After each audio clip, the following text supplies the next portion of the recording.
इस रत्नों के ढेर से अपने रत्न पहचान कर निकाल लो।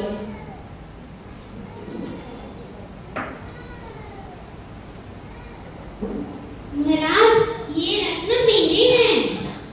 ठीक है, अब तुम जाओ। धन्यवाद रत्नी जी।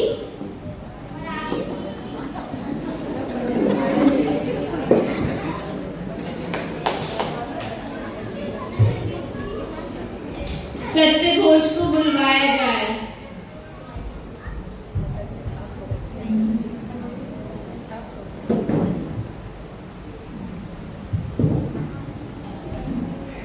प्रणाम महाराज, प्रणाम महारानी।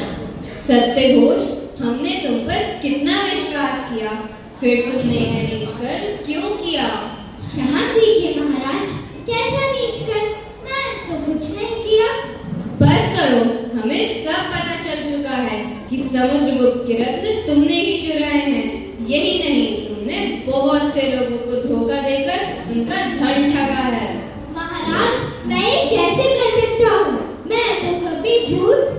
चुप हो जाओ, अब तुम्हारे पास केवल 3 विकल्प हैं। पहला, थाली भरकर गोबर खाओ। दूसरा, हमारे पहलवानों के भूसे खाओ। तीसरा, अपना समस्त धन राजकोष में जमा